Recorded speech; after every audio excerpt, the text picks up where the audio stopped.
We are back, Sam Seder on the Majority Report on the phone. It is a pleasure to welcome, and it has been far too long, the great Joe Conason. He is the editor-in-chief of nationalmemo.com and author of, several books, but the latest is a free book, ladies and gentlemen, Hunting of Hillary, which is, Joe, these are excerpts from, and have they been updated from the 2000 book that you and Gene Lyons did on the hunting of the president?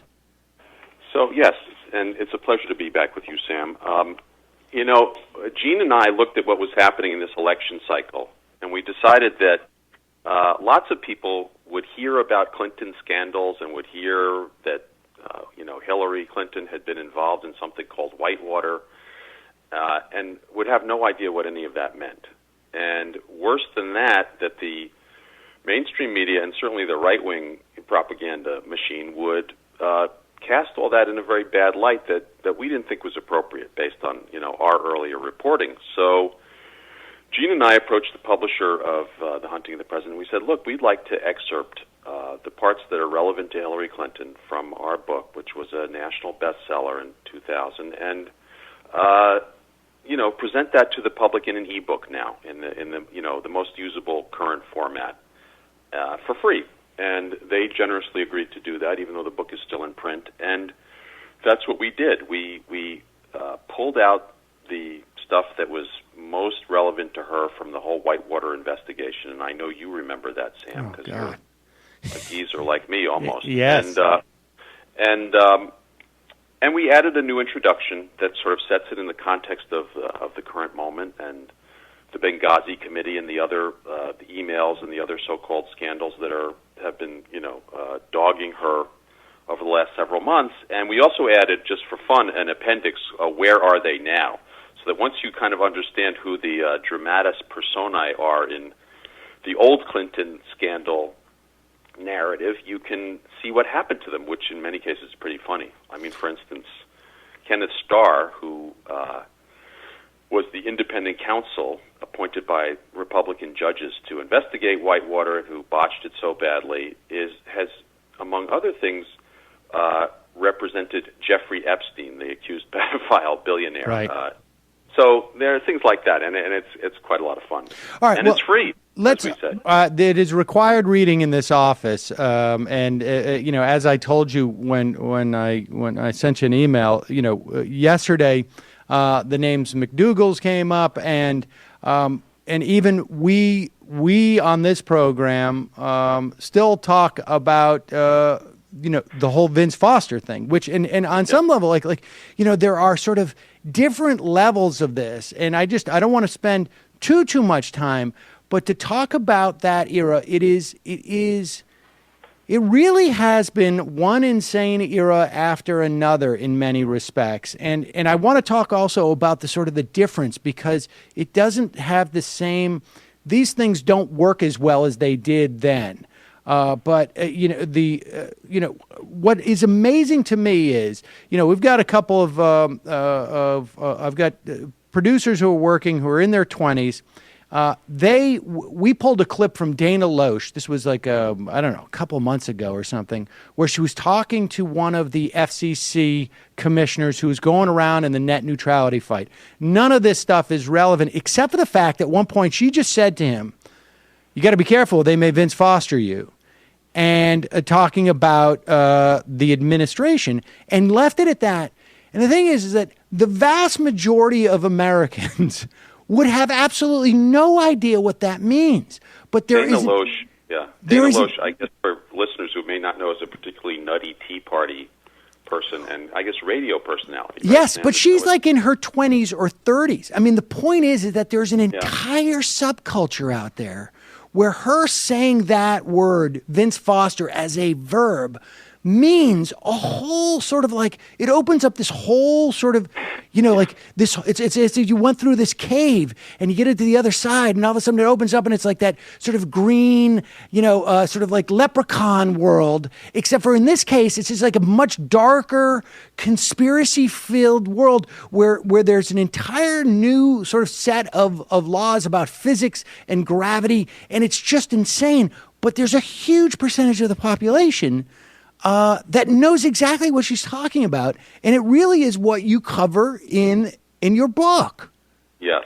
So just for the readers or listeners, I'm sorry, who do need to be schooled about this, Vince Foster was the White House counsel in 1993 when Bill Clinton took office in the White House for his first term. He was an old friend of the Clintons from Arkansas, totally upright, upstanding lawyer as far as anybody knew. And very sadly, he killed himself. He shot himself with a gun in Fort Marcy Park on the other side of the Potomac from Washington, and left a suicide note in which he seemed to blame the Wall Street Journal for making up lies about the Clintons. And immediately, or very soon, the right wing came up with all kinds of conspiracy theories that basically tried to implicate the Clintons in his death, especially Hillary Clinton. She was said to be his lover, even though she was also said to be a lesbian. There were all kinds of theories. He knew too much about Whitewater, which was this land deal in which they'd actually lost money, but this was there was a big attempt to make that seem like some kind of crooked deal that they had foisted on the public somehow. And this just went on, and the theories got crazier and crazier. Rush Limbaugh went on the radio and said there was a source who said there was proof that Hillary had somehow moved Vince Foster's body, and I mean, we go through all of this in the book, and it's fascinating. It's an amazing story. There's tremendous, I'm sorry to say, culpability on the part of mainstream media organizations that allowed this to fester in a way, and of course in the right wing, which helped to create it and stir it up and keep it going in the first place. And the Republicans in Congress, much as today, were all too eager to try to use this kind of material to bring down Clinton's presidency. And when they gained control of the House in 1994, the 1994 midterm, it gave them every opportunity to do that. And basically, Newt Gingrich said, "I'm going to have 20 congressional committees investigating the Clintons," and he almost did. They investigated. They would make up or investigate made-up stories about all kinds of stuff. There was a story that I think we discuss tangentially in the new book, certainly in the old book, about a place called Mena Airport in Arkansas. Do you remember Mena Airport, Sam? Yes, this is where all the drugs came in, right? Supposedly, yes. Supposedly there was a guy named Barry Seal who was flying drugs in there. There are others, supposedly, too, who were flying cocaine in there from Mexico. And that Clinton was supposedly knew about this, and the CIA was involved, and George H.W. Bush, who he defeated in the election, and, and it had a sort of surface plausibility if you know anything about the CIA's involvement with drug smuggling in the past. But in fact, it was completely debunked. It was wrong. I don't think Clinton even knew about it. This was a federal matter. So, but there was actually a congressional committee led by a relatively harmless, moderate Republican named Jim Leach from Iowa that pursued this thing for months and months, trying to show something. And this because it was the party policy to make up and exploit and if necessary, fabricate whatever could be put together to bring down the Clintons. And, so we see there was Travelgate, right? Now. There was Travelgate. Yeah, tell us about Travelgate. I mean, Travelgate. Well, in Travelgate, there was real suspicion of corruption in the White House Travel Office, which is an office that arranged travel for the press when they were traveling with the president. And there were all kinds of things that were going on there. They were bringing in, they were letting correspondents bring in, Persian rugs without paying customs on them. They were fiddling with the money in the travel office accounts. You know, the head of the travel office had moved $50,000 into his own personal account. And Hillary Clinton and others in the White House, including George Stephanopoulos and other people, said, this is no good. We have to clean this up. And that they fired them abruptly. They fired 4 people from the travel office, and this became a big scandal because the press did not like this to be interfered with. Right. And one of the travel office officials was prosecuted federally. And Sam Donaldson, actually of ABC News, actually appeared for him as a character witness. So the idea that the press could cover this, neutrally was completely ridiculous. And in any case, I wrote about this for the Columbia Journalism Review, how bad the coverage of this was. But that was one story. So Travelgate, supposedly somehow Hillary or some relative of Hillary or some relative of Bill Clinton was going to get something out of this, and there was never anything to that either. Then there was Filegate, and Filegate was an accusation that the Clintons had somehow abused the lists of employees in the White House to try to purge or damage Republicans, and looked at their FBI files. And as it turned out, if you actually looked at the list of people whose files were ever reviewed or even pulled, they were people like, the White House gardener. And they were not. It was not a political thing Joe, at all. you know how much those gardeners know. I mean, they're constantly Exactly. watching They know what's everything. going on. So yeah. So, but what was amazing to me in that period was how little, our colleagues in the mainstream actually paid attention to the details of these stories. Because once you started to look at the accusation and try to put it in context of any facts, like the list of the names in Filegate, for instance, which I looked at, all of them, it was very clear that the accusation was completely made up. There was nothing there. And that is, the reason we did this reworking of the book was to say the same thing is going on now. Whatever you think about Hillary Clinton, her politics, I don't endorse anybody. I was very critical of her in 2008 on foreign policy grounds and other things. But there is an attempt again to damage her, demonize her, using taxpayer funds in a congressional committee, specifically the Benghazi Committee, and which is conducting its hearings. And it's a replay. It's a replay. It's fascinating because, look, I remember where I was on the day that Bill Clinton won his election in 92, I guess it was. And I wasn't terribly thrilled. I was relieved to have George Herbert Walker Bush. I remember exactly where I was, in Cobb's Comedy Club in San Francisco. But what happened after that, and even through the years, is really fascinating because in some respects, right, I think, and I want to sort of get a little bit meta and take a step back as to ask a little bit why we didn't see. There was definitely, obviously, the attempts. I mean, Benghazi started out as as Obama's scandal, and I think when they realized, when Mitt Romney had it handed to him on a platter, or I should say, had his buttocks handed to him on a platter, national television talking about it, I think they realized, hey, let's go to Plan B, and this becomes Hillary Clinton's scandal. The fascinating thing is, of course, they instantly they lost the election 2 months after the Benghazi occurred. It was September 11th, 2012, and 2 months later, after, you have to say that Mitt put the real college try into it. It flopped and actually turned back on him in the debate, and Obama won big, and then it was time to move on to 2016. And who was there for 2016 but potentially Hillary Clinton? Oh, and I think they knew that from the beginning too. This is going to have this. We're going to be able to. This is going to have multiple purposes for us at that time. But what fascinates me is that, and look, I remember these days in the 90s. I would read you in the New York Observer.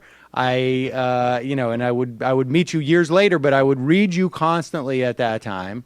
And I was not necessarily a huge fan of the Clintons, but it was the sort of the media's being so enabling this, The Right. mainstream media enabling this. I mean, I listened to a lot of Limbaugh at that time, so I was sort of aware what was going on. You could watch it filter into the mainstream media. And frankly, to a large extent, I think I'm sitting in this seat in part because of the way the media acted during that era. And it was like, the emergence of blogs and just sort of like another mechanism in which to sort of say, hey, this is not right. This does not hold up. And in some ways, I think we're seeing they're doing the exact same thing they did back then. It's just not as effective because... It's not as effective for a lot of reasons. I have to say, Sam, I remember years ago we were at Netroots Nation, and you looked at me and you said, "You're the godfather of the blog." Yep. Because I was going up against the Wall Street Journal and all those guys back then in the Observer and also in Salon, and on these issues. And thankfully, it's not so lonely anymore. There's really a lot of sort of media infrastructure now. A lot more pushback on this than there used to be, and the result is that when they try to do something like the Benghazi Committee, which is a low-down move of this kind, they get pushed back, and in fact, their mistakes actually and their bad faith become known to the public in a way that was not true back then. And that is a great thing, and it's because of social media and people like you and a lot of kind of reinforcements that have arrived on the scene in the last 10 years or so. So I actually think what we're seeing in the presidential election is directly related to that, because it's almost as if they create these conspiracy theories now, and when they try and infect, basically, let's just call them normal people, and the mainstream media, it gets pushed back because there's immediate accountability. I mean, and we'll talk about this latest Trey Gowdy story because you've written about it in the National Memo. I saw Brian Beutler wrote about it in the New Republic, and others have commented on this. I think and Digby writes about it. And what happens is there is a narrative that actually makes it embarrassing for a guy like Michael Isikoff, who's a perfect example of this stuff, to repeat these lies, because then all of a sudden there is an equally loud voice saying like, hey, wait a second, you didn't do your homework. And so what happens is it almost creates this sort of glass ceiling, if you will, for this conspiracy theories and the lies, frankly, and it hermetically seals it off. And so it's like these guys are now living in their own biosphere, and what's growing in there is things like Donald Trump, right? I mean, because people forget Donald Trump is now the leader. He was the birth truther in chief for 4 years in this country, and it's amazing. It's amazing. That's correct. It is amazing. Well, this goes to this sort of, I would say, mental deterioration of the Republican base, who can no longer cope with real facts and live in a fantasy world about many issues. But as far as the Benghazi Committee is concerned, what you're saying is completely right, because they had captured the New York Times for a while. They were putting out stories about Hillary Clinton, the most notorious one being the so-called criminal referral story last summer, where the Times published a story saying, that she had been criminally referred to the Justice Department for some disclosure of classified information in her emails and so on. And that turned out to be completely wrong. But they had to walk it back. Yes, in the past, back in Whitewater days, the Times was doing much the same thing, and they were not. There wasn't enough pushback to get them to change anything. Now, the New York Times has started to investigate the Benghazi Committee's misconduct. Right. They had an editorial calling for the committee to be shut down a couple of weeks ago, and but this is all because of the pushback. Definitely. And it's very, very important. Now, the latest story is really funny, and I urge people. I think Brian's piece is very good. I go into a little more of the factual detail about this, but basically, the right wing and to some degree the mainstream got very exercised last week. And you mentioned Isikoff, although he's actually done a better job on this than a lot of others ultimately. reporting that Hillary Clinton was in a lot of trouble because one of her emails from Sidney Blumenthal, her old friend and advisor, mentioned the name of a Libyan CIA source, and that Trey Gowdy, the chairman of the Benghazi Committee, said his life had been endangered, and this was the revelation of the most secret kind of secrets that the government holds, and how could the Secretary of State have done this? And she passed on classified material when she said she hadn't, and on and on. You look more closely, and you find out pretty soon that the CIA never told them that this was classified, this guy's name. His name, by the way, is Musa Kusa, and he is the former intelligence chief of Libya. He was, for a time, the foreign minister towards the end before he defected to the West and left Gaddafi. Joe, just to be clear, let me just make it clear to people. So Trey Gowdy is holding up an email, and it's from Sidney Blumenthal to Hillary Clinton. Sidney Blumenthal says, "Hey, I'm making reference. I'm talking about somebody, Musa Kusa, who is the head of Libyan intelligence." At that time, he was still in Libya. This is 2011 when this email is sent. It's just before he leaves the country, March 2011. Trey Gowdy holds it up, essentially. I mean, metaphorically speaking, and says, yes, and he's talking about it as if it's a national tragedy that this guy's name has been revealed in this email, and should have been classified, and on and on. And it turns out it was never classified by the CIA, and there's a good reason for that. You know why? Because Musa Kusa's name was first discussed, as far as I can find out, in a book by George Tenet, the former CIA director, in 2007, who went into great detail about how this guy Musa Kusa, who, by the way, was the main suspect in the Lockerbie bombing of the Pan Am 103, had turned and become a CIA asset. So, of course, the CIA, when George Tenet, the former director, writes a book about his career, the CIA goes through every line of that book, don't they? And they tell him what he can say and what he can't say. And they clearly felt it was okay to talk about Musa Kusa. You know why? Because everybody knew he had been working with the CIA. This had been discussed in the press.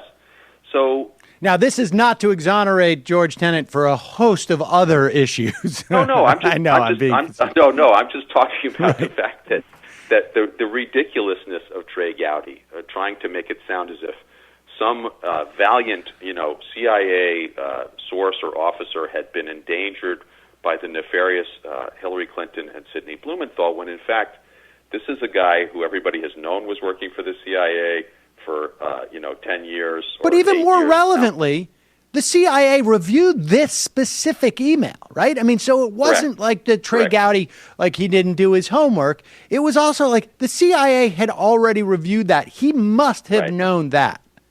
You have to also, the other funny part is that when the State Department turned this email over to Gowdy, they had erased Musa Kusa's name just to protect his privacy or something like that. They wanted to make sure that the classification stuff was all done. But they forgot to erase his name in the email subject line. And then Trey Gowdy, his brilliant staff, when they released it, they also forgot to erase the name for the subject line. So they are the actual people who released the guy's name again to the public. Not Hillary Clinton, who had this in her private email server, not Sidney Blumenthal, who sent an email thinking innocently that he's a private citizen communicating with his friend, the Secretary of State. It's these guys who end up releasing the name. And, of course, no harm was done because everybody knew this guy was in the CIA. And, in fact, it blows my mind in a way that Trey Gowdy and the Republicans are so eager to protect the identity of the guy who probably blew up Pan Am 103. I mean, this is not a good person. But wait a second. But who switched sides, So, but didn't Gowdy's committee also redact his name? Didn't they? Yes. My understanding, because this part right here is a part. Now, we should say one thing. Trey Gowdy was he? I believe he was a federal prosecutor. Is that right? Or was he? No, he was a local. Okay, he was a local prosecutor. This guy was a former prosecutor, and it seems to me, is fabricating evidence here. Like, I mean, this to me is go ahead. What you mean by that. So when I say the name was left in the subject line, that was a stupid mistake. But in the text of the email, Gowdy, when it was released to the press, had blacked out Musakus's name and put in something like to protect sources and methods. Redacted due to sources and methods. Right, which is a CIA phrase. It's a phrase that you would use if you were trying to make it look as if the CIA had itself redacted it, blacked out the name. Correct.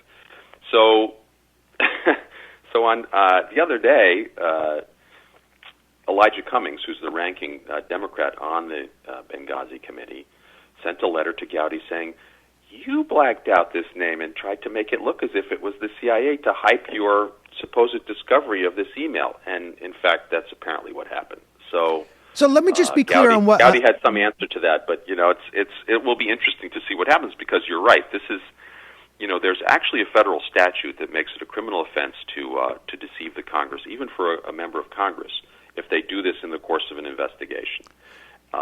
So just to be clear, 1996. I just want people to understand that what's gone on here. The CIA looks at the document and says there's no problem. The State Department says we're going to take it out just to be fair.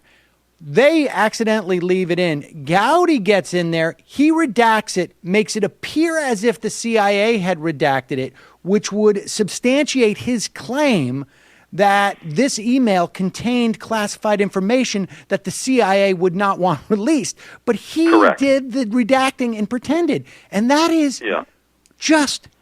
That's what it looks like now. I mean, I'm still sort of trying to report this out and make sure that all these facts are correct. There's some issues on the timeline of when people knew what was and wasn't classified in any of these emails. But it seems clear to me that somebody in the committee put that redaction on there, and we're trying to deceive the public. Do they hold this? Let me ask you this, Joe, because I'm not, I don't get down to D.C. Do they hold, does the staff work in the Breitbart offices, or do they actually have their own office? That's a good question. I haven't visited the majority staff offices of the Benghazi committee. It'd be interesting to know where they work. They got very offended when I wrote a piece for Politico over the summer, which said that they had been leaking stuff to the New York Times, because, of course, they shouldn't be leaking anything, and they've declared that they aren't. And they asked Politico to withdraw my story or correct it, and then I wrote back to them explaining why I thought they had leaked, and we never heard from them again. So, so my communications with them have been intermittent, let's say. But it's kind of an amazing story, and I guess we'll see. What they do going forward. The Democrats have said they may quit the committee. There are even Republicans who I think are beginning to feel that this has turned into a big albatross for them and risks the kind of backlash that we've seen in the past when they impeached Bill Clinton. Right. You remember, Sam, that in 1998, when they voted to create the impeachment committee, the aftermath of that was an unprecedented loss of Republican seats in the House in a midterm, which should not have happened at the end of Bill Clinton's second term, and the defenestration, we could say, of Newt Gingrich's speaker, also kind of similar to things that have been happening lately. He was kicked out. Then they tried to put in Robert Livingston, and he turned out to be having an affair with somebody, so they couldn't do him. That's a very awkward position to be in when you're trying to prosecute a president for having an affair, and then it comes out that you had one yourself. Yeah. And now we have Kevin McCarthy accused of having an affair with somebody. I mean, so there are echoes, and we go into this in the introduction to The Hunting of Hillary, where we discuss, what's the same, what's different now, and why all of this stuff from the past is still relevant. Well, that's the thing, is that I'm seeing this less as a repeat and really as the same story. And the only thing that has changed in the course of this narrative that really started, I think, in the early 90s, which was the first era post-Reagan, and also the first era of the stripping of the Telecommunications Act. Thank you, Bill Clinton. That allowed for sort of a new mechanism that was dominated by the right, that being talk radio. And you can really, and this is the thing why I am making it mandatory for my producers in this office to read, at the very least, The Hunting of Hillary. And I may bring in my own copy of Hunting the President for these guys. Because this is, I think, part of one long narrative. The change is, and I said it, I really do think that you inspired a lot of people who had no other source of media to go out and create their own blogs in the early aughts. Because I think that's what's changed, is that their stuff now does not travel into the mainstream media the way that it used to, because those people in the mainstream media are held accountable. And so now it's sort of bouncing back on them, and it's almost as if like they're suffering from their own sort of like global warming, where their own production is really in some ways slowly killing them. And it's you're right. I mean, it's very kind of you to say that. I did my best, and I think the fruit of all of this is that it's all really contested terrain now, which is a much healthier situation for our country. Joe Conason, always a pleasure to talk to you. It's nationalmemo.com. We'll put up a link to that, and we're going to put up a link to the free ebook of Hunting of Hillary. And it is required reading because, get used to it, folks. Like I say, the only difference is that this is stuff I think is going to end up hurting the right more, and anything that hurts the Republicans, metaphorically speaking, I think is very healthy for the country. Joe Conason, thanks so much. Thank you, Sam. It was a pleasure as always.